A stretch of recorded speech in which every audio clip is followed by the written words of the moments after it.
ఈ చేవెళ్ళకి సంబంధించి మీరు ఒక సుదీర్ఘ రాజకీయ ప్రయాణంలో ఉన్న ఒక రాజకీయ లీడర్, బీసీ నాయకుడిగా ఎస్టాబ్లిష్ అయ్యారు. చాలా ఘనమైన చరిత్ర మీ సొంతం.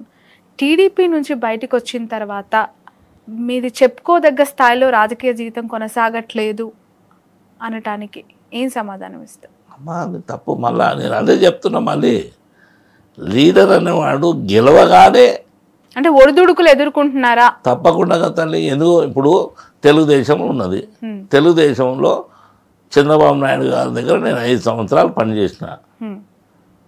ఆయన పనితనం ఏందనేది నాకు ఉంది. ఓ పెద్ద మనిషి నన్ను పిలిచిండు, జ్ఞానేశ్వర్ నువ్వు తెలుగుదేశం తెలంగాణ పార్టీకి అధ్యక్షుని ఉండమన్నాడు. నేను పనిచేసినప్పుడు తెలుగుదేశం అనేది ఏంది బేస్మెంట్ లోపల ఉన్నప్పుడు పరిస్థితి. మరి నేను ఎప్పుడైతే అందులోకి వచ్చినాక ఏ పరిస్థితి ఉన్నది? మరి అంత స్థాయికి తీసుకొచ్చిన వ్యక్తి సడన్ గా ఎందుకు బయటికి రావాలి? సడన్గా మేమేందంటే ఎప్పుడైతే వాళ్ళు క్యాండిడేట్లను నిలబెట్టకపోతే, ఎలక్షన్ అంటే ఏంటి అమ్మా, అభ్యర్థులను నిలబెట్టాలి, క్యాండిడేట్లను నిలబెట్టొద్దు అన్నారు కనుక మేము అందులో ఉండేది కరెక్ట్ కాదనుకున్నాం. బట్ ఎప్పుడు చంద్రబాబు నాయుడు గారు జాతీయ అధ్యక్షుడు, టీడీపీ జాతీయ పార్టీ అంటుంటారు కదా, బట్ తెలంగాణలో అలాంటి జాతీయ పార్టీ ఎందుకు లేదు, పూర్తి ఎందుకు తుడిచిపెట్టుకుపోయింది అనుకుంటున్నారు మీరు? ఎందుకు ఆయన ఫోకస్ చేయలేకపోయారు ఇక్కడ? ఎవరిని అంటే చంద్రబాబు నాయుడు గారు టీడీపీకి సంబంధించి ఫోకస్ ఏముందమ్మా, నేను బ్రహ్మాండంగా తీసుకొచ్చిన. మీరు వచ్చారు, ఆ వ్యక్తి అమ్మా ఇక్కడ అభద్రతా భావం వాళ్ళకు. ఇప్పుడు మేము 30 మంది ఎమ్మెల్యేలను తయారు చేసినాం, 65 మంది లేవడానికి తయారయ్యారు. లేవడాక మరి ఆయనకి ఏమైందో తెలియదు. ఒక్క వ్యక్తి కూడా నిలబడద్దు, సైకిల్ గుర్తు బ్యాలెట్ పేపర్లో కనబడద్దు అనుకుంటే ఏమన్నట్టు. ఎందుకోసం, ఎవరికి మేలు చేయడానికి? నాకు అది తెలియదు తల్లి, తెలియదు అని చెప్పాలి కదా.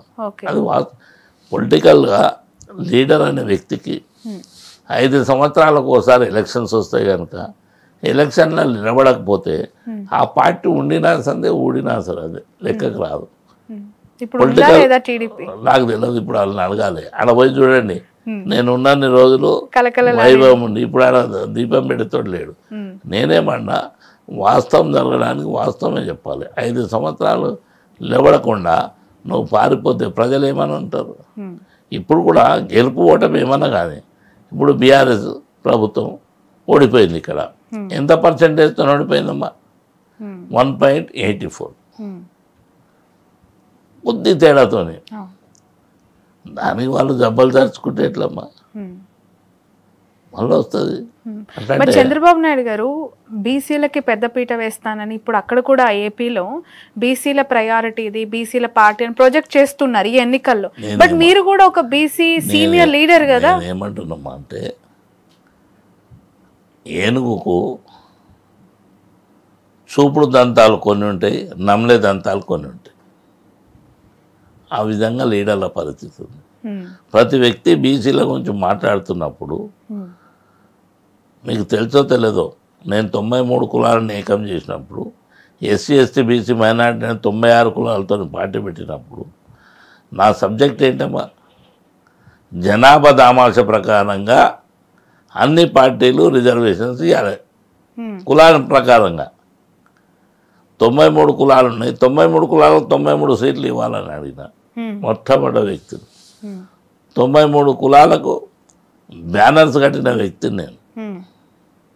ఒకే దగ్గర అన్ని జిల్లాల్లో ఉన్నటువంటి బీసీలను ఒక స్టేజ్ మీద తీసుకొచ్చినటువంటి వ్యక్తిని. ఒక జిల్లాకు ఓ బస్ వేసి అక్కడ ఉన్నటువంటి కుల సంఘాలను పిలిపించిన. హయ్యెస్ట్ కుల సంఘాలు ఉన్నటువంటి జిల్లా ఏదంటే ఒంగోలు జిల్లా. ఈ విధంగా మా ప్రయత్నాలు అట్లున్నాయి. అప్పుడు కూడా రూలింగ్కి వచ్చే సంతానం చేయాలని లేదు కదమ్మా. వాస్తవం ఏం జరుగుతుంది, మనం ఏం చేయాలి దాని కొరకు. ఇప్పుడు జనం ఏదో మాట్లాడుతుంటారు, అది కరెక్ట్ కాదు కదా. ఇక చేవెళ్ళ పార్లమెంట్ నియోజకవర్గంలో బీఆర్ఎస్ పార్టీకి ఓటు వేయడానికి కలిసి వచ్చే అంశాలు ఏమనుకుంటున్నారు? కేసీఆర్ గారు చేసినటువంటి పనులు కళ్ళ కట్టినట్టుగా 3 నెలలు కాలే. ఆయన పోతే ఎక్కడ వేసిన కొంగడి అట్టనే ఉంది. జనం చెప్తారు, మీరు బైక్లలో తీసుకొని మీరు ఇప్పుడు అరేంజ్మెంట్ చేసినటువంటి జనం ఒక తీరు ఉంటారమ్మా. మీరు పోయి కామన్ ఎవరినన్నా అడుగుంది. కేసీఆర్ గారు ఉన్నప్పుడు 1 నిమిషం కరెంటు పోలే, 1 సెకండ్ పోలే. మరి ఇప్పుడు కరెంటు పోతుంది. ఆయన అయితేనే బాగుండే. ఇంటింటికి నీళ్లు, మిషన్ భగీరథ, ప్రతి వ్యక్తులు ఇప్పుడు ట్యాంకర్స్ వచ్చేసినాయి, మళ్ళీ ట్యాంకర్స్ కనబడుతున్నాయి, బోర్లలో నీళ్ళు లేవు, ట్యాంకర్స్ తిరుగుతున్నాయి. అప్పుడు ఒక ట్యాంకర్ కనబడలే. దాని గురించి ఇప్పుడు కేసీఆర్ ఉండే కేసీఆర్ కోట్లు వేస్తామని. అదే రైతు బంధు వీళ్ళు ఇవ్వలే, కేసీఆర్ వేస్తామని రైతు బంధు. ప్రతి వ్యక్తి రోజు ఉదయం లేవగానే కేసీఆర్ని ఆలోచించిన సందర్భాలు మళ్ళీ వచ్చినాయి. అంటే ఎందుకంటే జనము నెలలు కాదే కదమ్మా, 3 నెలలు దాటగానే ఈ పరిస్థితి వచ్చిందంటే దానికి గతాన్ని చూసారు, ఇప్పుడు చూసారు, ఇమ్మీడియట్ బేరీ చేసుకుంటారు. అనుకుంటే మీ మీడియా వచ్చింది కదా తల్లి, ఒక సెకండ్లో చెప్పేస్తారు అప్పుడేముండే ఇప్పుడేముండే. రైట్. కాసాని జ్ఞానేశ్వర్ గారు ఎవరు హైదరాబాద్లో రియల్ ఎస్టేట్ స్టార్ట్ చేయకముందే స్టార్ట్ చేశారు అని చాలా మంది చెప్తూ ఉంటారు. అంటే ఎట్లుందమ్మా అంటే ఇప్పుడు ఎట్లా ఉంది అంటే రియల్ ఎస్టేట్ బాగా డౌన్ అయింది, పడిపోయింది, రేట్లు లేవు అని మాట్లాడుతూ ఉన్నారు కదా. నేను ఏమంటున్నా మళ్ళీ అదే చెప్తున్నా, మళ్ళా నా ఆన్సర్ అదే.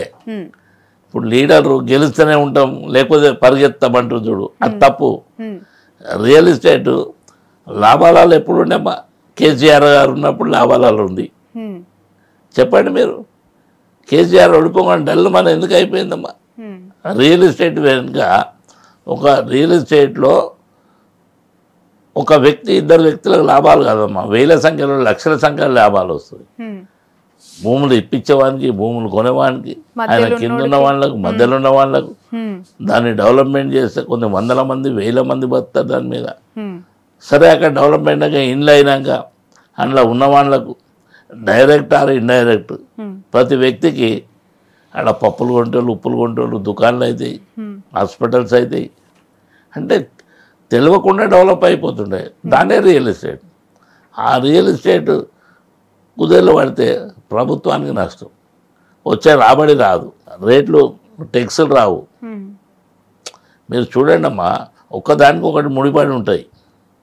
ఈరోజు మన ప్రాంతం డెవలప్ అవుతుందంటే ప్రపంచ దేశాలన్నిటికి వస్తున్నాయి. వానికి నీళ్ళు లేవు, ఈడ కరెంటు లేదంటే ఎందుకు వస్తాడమ్మా? సంస్థలు ఇప్పుడు ఐటీ కంపెనీలు ఉన్నాయి మన దగ్గర. ఐటీ కంపెనీలకు ఏం కావాలి? సెకండ్ కరెంటు పోవద్దు, సెకండ్ కరెంటు పోవద్దు. కొన్ని లక్షల మంది పిల్లలు మన దగ్గర తయారవుతారు.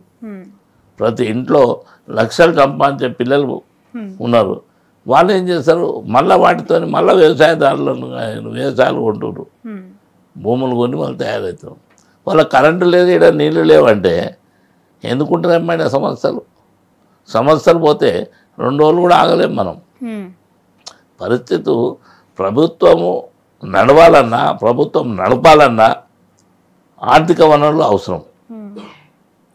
ఇప్పుడు చెప్పేదానికి మస్తు చెప్పినాం తల్లి, చేస్తే తెలుస్తుంది అలా. ఇప్పుడు చేస్తే తెలుస్తుంది అలా.